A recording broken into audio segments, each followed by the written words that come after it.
তোকে তো তাবিজ করেছে, তাই তোর সব কাজে এত বাধা, কিছুই হচ্ছে না তোর জীবনে। আপনি যদি একজন ভারতীয় উপমহাদেশের নাগরিক হয়ে থাকেন তাহলে নিশ্চয়ই এই কথাটা কখনো না কখনো শুনেছেন। আসলেই কি তাবিজ দিয়ে একজনের অনেক ক্ষতি করা সম্ভব, নাকি সবই ধোঁকাবাজি?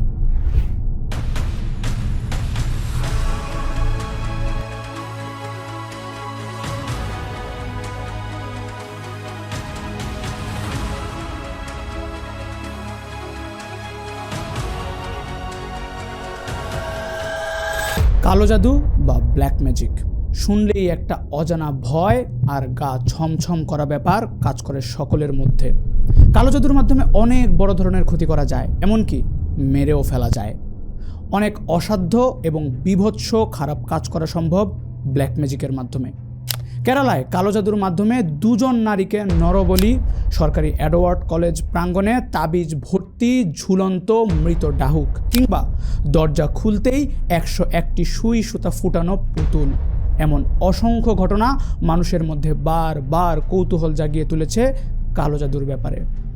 কালো জাদু কোনো নতুন বিষয় নয়, বরং সেই আদিমকাল থেকে বিভিন্ন ধরনের ভয়াবহ এবং কুৎসিত কালো জাদুর অস্তিত্ব ছিল। বিভিন্ন ধর্মেও এই কালো জাদুর ব্যাপারে অনেক তথ্য উঠে এসেছে। কালো জাদু ও ডাকিনী বিদ্যার জন্য রয়েছে প্রসিদ্ধ কিছু স্থানও। এর মধ্যে ভারতে বেশ কিছু জায়গা রয়েছে। প্রখ্যাত আর্টিস্ট এবং লেখক রবার্ট এম প্লেসের বই ম্যাজিক অ্যান্ড অ্যালকেমিতে বিভিন্ন ব্ল্যাক ম্যাজিকের উৎপত্তি সম্পর্কে আলোচনা করা হয়েছে।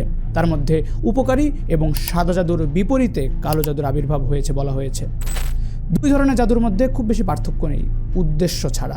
সাদা জাদুর উদ্দেশ্য যেখানে আত্মাকে দিয়ে উপকার করানো, কালো জাদুতে সেখানে আত্মাকে ব্যবহার করে ক্ষতিকর কাজ করানো হয়। অর্থাৎ উদ্দেশ্যের কারণেই কালো জাদু বা ব্ল্যাক ম্যাজিক এত ভয়ানক। কালো জাদুতে বিভিন্ন তন্ত্র মন্ত্র, ডাকিনী বিদ্যা এবং ধ্যানের মাধ্যমে দুষ্ট আত্মা বা জিনকে ডাকা হয়। এরপর সেই ব্ল্যাক ম্যাজিশিয়ানরা উপস্থিত আত্মার কাছে নিজেদের সঁপে দেয় আর তার সাধনা করে। অর্থাৎ সেই শয়তান প্রেতাত্মাকে তারা খোদা মানতে শুরু করে আর সেই শয়তানকে দিয়ে বিভিন্ন ক্ষতিকারক কাজ করিয়ে নেয়। অর্থাৎ আরেকভাবে দেখলে বিভিন্ন ধর্মের মানুষ যেমন তাদের ঈশ্বরের আরাধনা করেন, কিন্তু কালো জাদুকররা আরাধনা করেন খোদ শয়তানের। শয়তানই হলো তাদের ধর্ম আর শয়তান হলো তাদের প্রভু। তাই মোটামুটি সব ধর্মেই শয়তান আর তার ধোঁকার ব্যাপারে সাবধান করা হয়েছে। ইসলাম ধর্মীয় মতানুসারে কালো জাদুর প্রচলন শুরু হয় ব্যাবিলনে হারুত এবং মারুত নামের 2 জন ফেরেশতার মাধ্যমে। তাদেরকে বিশেষ কারণে পৃথিবীর কিছু বিষয় নিরীক্ষণের জন্য আল্লাহ তাআলা দুনিয়াতে পাঠিয়েছিলেন, কিন্তু তারা তাদের নিরীক্ষায় অপরিণামদর্শিতার পরিচয় দেয় এবং শাস্তির মুখোমুখি হয়। বাবিল শহরে তখন জাদুবিদ্যার খুব প্রচলন ছিল। দুষ্ট জাদুকররা নানাভাবে জাদুর মাধ্যমে মানুষকে হয়রানি করত। ওই ফেরেশতাদ্বয় পৃথিবীতে কিছুদিন থাকার পর তারাও মানুষের মাঝে জাদুবিদ্যা শেখানো শুরু করে এবং দুষ্ট জাদুর প্রচলন ঘটায়। যে জাদুর মাধ্যমে স্বামী স্ত্রীর মাঝে বিবাদ লাগতো, তাদের ছাড়াছাড়ি হয়ে যেত। হযরত সুলাইমান আলাইহিস সালাম নিজস্ব জিনদের মাধ্যমে ওই 2 ফেরেশতার সংবাদ অবগত হয়ে তাদেরকে একটি অন্ধকার কূপে বন্দী করেন এবং কিয়ামত পর্যন্ত তাদের বন্দী করে রাখা হবে।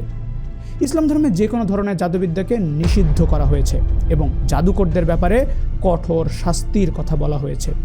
ইমাম মালিক রহমাতুল্লাহ আলাইহি বলেন, যে ব্যক্তি জাদু করে তার জন্য আল্লাহ তাআলার এই বাণী প্রযোজ্য।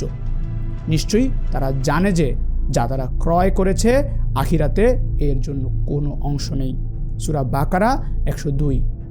অতঃপর বলেন, আমার অভিমত হলো জাদুকরকে হত্যা করা যদি সে জাদুকর্ম করে থাকে। ইবনে কুদামা রহমাতুল্লাহ আলাইহি বলেন, জাদুকরের শাস্তি হত্যা। আর এই একই অভিমত পোষণ করেন উমর উসমান বিন আফফান, ইবনে আমর বিন আব্দুল আজিজ, আবু হানিফা এবং ইমাম মালিক। অন্যদিকে আব্রাহামিক ধর্ম বা খ্রিস্ট ধর্মেও কালো জাদুর ব্যাপারে সতর্ক করা হয়েছে। যারা কালো জাদু করে তাদের শয়তানের পূজারী হিসেবে আখ্যা দেওয়া হয়েছে। কালো জাদু করে এমন ব্যক্তিকে শাস্তিস্বরূপ মেরে ফেলার কথাও বলা হয়েছে বাইবেলে। প্রাচীন মিশরীয় সভ্যতায়ও জাদুবিদ্যার অস্তিত্ব পাওয়া যায়। প্রাচীন মিশরীয় সভ্যতার বুক অফ দ্য ডেড নামের সেই রহস্যময় বইটি কায়রোর দ্য ইজিপশিয়ান মিউজিয়ামে এখনও সংরক্ষিত রয়েছে। এই বই থেকে অবশ্য জাদুবিদ্যার আরেকটি দিক সম্পর্কে জানা যায়। সেই বইয়ে জাদুবিদ্যার অন্যতম লক্ষ্য ছিল অমরতা লাভ। বুক অফ দ্য ডেড বইতে মৃত্যুর পরবর্তী জীবনের ব্যাপারে দিক নির্দেশনা দেওয়া হয়েছে, অর্থাৎ নতুন জন্ম লাভ। বিভিন্ন তন্ত্রমন্ত্রের সাহায্যে মৃত ব্যক্তিকে জীবিত করা সম্ভব বলে সেই বইয়ে উল্লেখ রয়েছে। এরপর আরেকটা বইয়ের কথা বলবো, যেটি ব্ল্যাক ম্যাজিকের বাইবেলের মতো, যার নাম হলো নেক্রোনেমিকন। শোনা যায় এই বইটি মানুষের গায়ের চামড়া দিয়ে তৈরি, আর তাতে ব্ল্যাক ম্যাজিকের বিষয়ে লেখা হয়েছে রক্তে।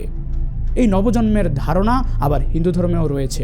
পৃথিবীর অন্যতম প্রাচীন ধর্ম হওয়ার কারণে এই ধর্মের মধ্যেও রয়েছে ব্যাপক রহস্যের ঘনঘটা। বিভিন্ন দুষ্ট সাধক এবং জাদুকর দেবতা কিংবা অপদেবতার মাধ্যমে অন্যের ক্ষতি করে থাকে। হিন্দু ধর্মের তীর্থস্থান ভারতে বেশ কিছু জায়গা রয়েছে যেগুলো ব্ল্যাক ম্যাজিক আর তন্ত্রমন্ত্রের কার্যকলাপের জন্য খুবই বিখ্যাত। এই জাদু রহস্যের টানে লক্ষাধিক পর্যটক প্রতি বছর ওই দেশে যান। এর মধ্যে আসামের মায়ং গ্রাম খুবই বিখ্যাত। মায়ং গ্রামের বাসিন্দারা যুগের পর যুগ ধরে তন্ত্র মন্ত্র, কালো জাদু, ঝাড়ফুঁক নিয়েই বেঁচে আছেন। রহস্যময় ওই গ্রামকে ঘিরে বিশ্ববাসীর আগ্রহের শেষ নেই। বিশ্বাস করুন বা নাই করুন, প্রতি বছর হাজার হাজার পর্যটক মায়ং গ্রামের কালো জাদুর আকর্ষণে হাজির হন সেখানে। কারো মতে মায়ং শব্দটি এসেছে সংস্কৃত শব্দ মায়া থেকে। কথিত আছে এই গ্রামে নাকি জাদুবিদ্যার চর্চা করতেন ভীমের ছেলে মায়াবিদ্যার সম্রাট ঘটোৎকচ। শ্রীকৃষ্ণের বরে ঘটোৎকচ ছিলেন মায়াবিদ্যায় সর্বশ্রেষ্ঠ। ঘটোৎকচের মায়াবিদ্যা চর্চার কারণেই গ্রামের নাম নাকি হয়েছিল মায়ং। এই গ্রামে মায়াবিদ্যার চর্চা করেই নাকি ঘটোৎকচ মহাভারতের যুদ্ধে কাজে লাগিয়েছিলেন, আর সেই তখন থেকেই নাকি এই গ্রামে চলে আসছে জাদুবিদ্যার চর্চা। এছাড়াও কালো জাদু চর্চার জন্য বিখ্যাত হয়ে আছে মধ্যপ্রদেশের কুখ্যাত বেতুল গ্রাম, যেখানে প্রতি বছর প্রেতাত্মার মেলা এবং আসর বসে। আরও আছে পুনের ভয়ানক শানিওয়ার ওয়াদা দুর্গ। স্থানীয়দের মতে এই দুর্গে এখনও কান্না এবং আর্তনাদের শব্দ শোনা যায়। আর ভারতের কালো জাদু, ডাকিনী, যোগিনী আরাধনার ব্যাপারে কথা বলতে গেলে কামরূপ কামাখ্যার কথা না বললেই নয়। কামরূপ আসাম রাজ্যের একটি জেলার নাম। এখানে শক্তিশালী দেবী কামাখ্যার পূজা অর্চনা করা হয়। বিভিন্ন সময় এখানে মেলা বসে, যেখানে সারা ভারত থেকে হাজার হাজার আঘরি সাধু সন্ন্যাসী আর পূজারীরা আসে শক্তি লাভের জন্য। তারা সেখানে লিপ্ত হয় ভয়ানক সব যজ্ঞে। মাংস, রক্ত সহ বিভিন্ন অদ্ভুত জিনিসপত্র দিয়ে করা হয় সেই ভয়ানক যজ্ঞ। অনেকেই এসব রক্ত মাংস ভক্ষণ করেন। এভাবেই অনেকে হয়ে ওঠে কুৎসিত কালো জাদুর অধিকারী। কামরূপ সম্পর্কে অনেক ভয়াবহ কথা লোকমুখে প্রচলিত আছে।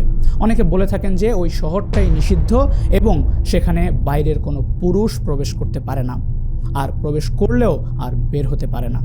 সেখানে সবাই নগ্ন অবস্থায় থাকে এবং পুরুষদের যৌন দাস হিসাবে বন্দি করে রাখা হয়। এসব কাহিনী শুনলে খুব স্বাভাবিকভাবেই গা হিম হয়ে আসবে। এটাই স্বাভাবিক। এরা যেন সাক্ষাৎ শয়তান।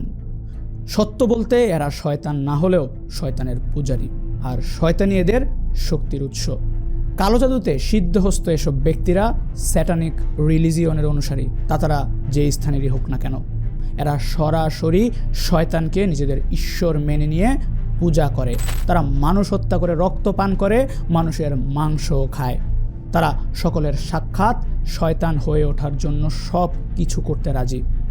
কিভাবে বুঝবেন আপনি কোনো দুষ্ট লোকের জাদুটনার শিকার এবং কিভাবে মিলবে মুক্তি?